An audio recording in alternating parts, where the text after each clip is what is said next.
viu falar, né? Exato. Que são os protocolos de padrão. Qual é a diferença de você tratar um protocolo de classe e um protocolo de padrão?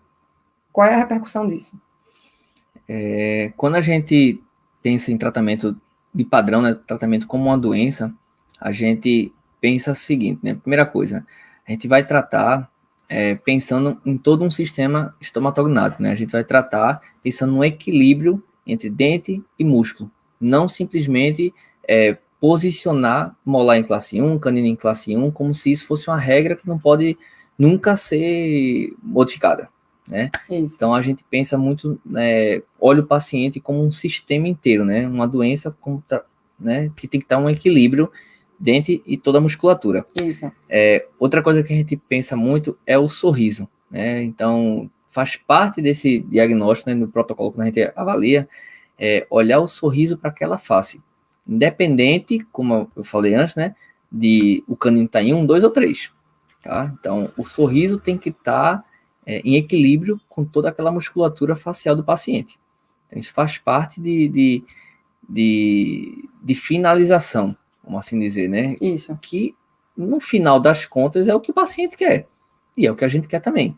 É olhar para ele e sentir que ele está bonito, né? Que o sorriso dele está legal, que ele não está chamando atenção, né?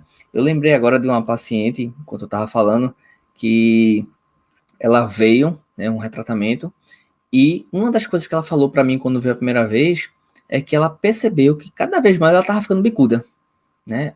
A linha média dela estava desviando e ela estava ficando bicuda, e sempre que ela perguntava pro profissional, ele não explicava por que isso estava acontecendo, tá?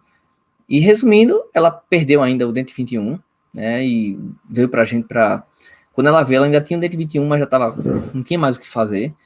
E a gente, lógico, teve que tirar o dente e organizar, né? Eu até coloquei esse caso no Instagram há um tempo já, né? De como tá hoje, que já tá para finalizar agora. E veja só, né? Eu não sei o que foi feito, mas provavelmente essas modificações que estavam sendo feitas foi pensando numa correção, né, dentária da paciente, né? Que tinha uma mordida aberta e tal, e foi levando, né, essa correção.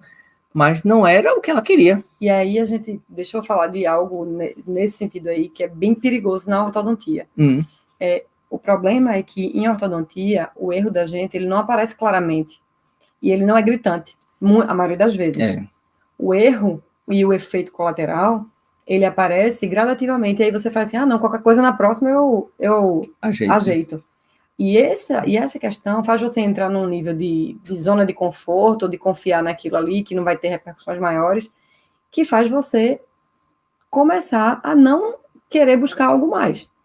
Porque, não, tá tudo certo. Só que é isso que resulta em tratamentos longos, super longos, que você só faz controlar efeito colateral, que o paciente ele não vê, ele faz assim, fiquei tanto tempo, mas não sei por quê.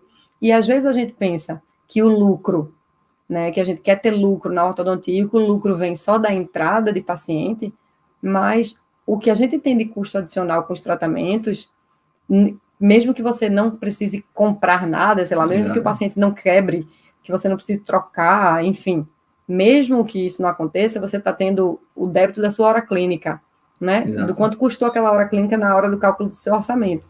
Então, isso se chama prejuízo. E prejuízo é o que faz a gente ficar no débito no consultório. E ficar triste, né, com uma especialidade. Achando e achar que a ortodontia não dá dinheiro, e achar que... É porque a gente pensa que são coisas muito grandes que fazem o insucesso. E não são pequenas escolhas, né, que vão gerar esse insucesso. Então, por isso que a gente trouxe esse tema para a gente olhar com esse olhar bem carinhoso, bem detalhista, sobre essa questão, né? Exato. Então, resumindo, né, a ortodontia de hoje, né, a gente visualiza, né, tenta sempre pensar numa estética sorriso, tá? Uma estética facial, aquele sorriso para aquela face, ela tem que estar, não adianta os dentes estarem alinhadinhos, mas se não está alinhado para aquela face, tá? E a estabilidade, né, o equilíbrio dessa posição dentária que você deixou para aquele sorriso, mas tem que estar estável também, senão não fez nada, né, depois vai voltar. Então, respeitar os limites biológicos também é extremamente importante. Não é buscar uma relação dentária a qualquer custo. Tá? Essa é a diferença, né? Então, do protocolo de padrão, do protocolo de tratamento de um padrão e do protocolo de uma classe, de tratamento de uma classe. Isso. Quando a gente fala do tratamento de padrão, a gente está falando em sorriso agradável, estabilidade, estética facial. Que é compatibilidade, reflete na estabilidade, e a gente está falando de estética facial.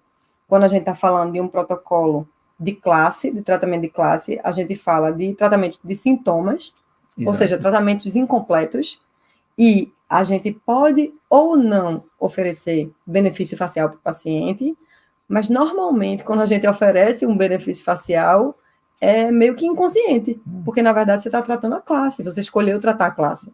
Exato. E vai ser sorte se de repente você tiver uma repercussão boa facial. Exato. Né? Vai coincidir, beleza, porque esse paciente aqui da classe 2 tem a projeção dos incisivos, né? Foi beneficiado por uma extração. Foi beneficiado por uma extração. Quando cruzar isso aí, beleza, a gente chama isso de fator sorte na vida. Né? Mas... Quando não cruza, acontece o que acontece até hoje, quase que, eu acho que semanalmente, não vou dizer diariamente, mas semanalmente, né? Que é alguém chegar com a dúvida, você acha melhor tratar essa classe 2 com isso, ou com isso, ou com isso? Já chega assim para mim. É justamente porque não está conseguindo visualizar como doença. Né? Isso. E aí não sabe o que é melhor para aquele paciente. As 3 formas de tratar vai resolver o sintoma, mas só uma vai trazer um benefício, ou nenhuma, né? Dessas 3 opções que foi dada para mim, por exemplo, vai trazer o benefício facial, ou a estabilidade, que a gente viu com relação ao tratamento de quando se visualiza como uma doença, né? E até aí, da gente, de repente, não trazer benefício, até aí você não teve um prejuízo grande, mas o risco maior é de você trazer prejuízo facial. É isso. E foi exatamente por causa dos prejuízos faciais que a ortodontia foi mudando esse paradigma. Isso. Foi por ver tanta gente de cara achatada. Ou como a gente viu hoje, né? O inverso tá lá, assim... Foi por ver tanto erro, né? Tanta prejuízo facial, que a gente precisou mudar essa forma de tratar, não é isso? Isso. Então, assim,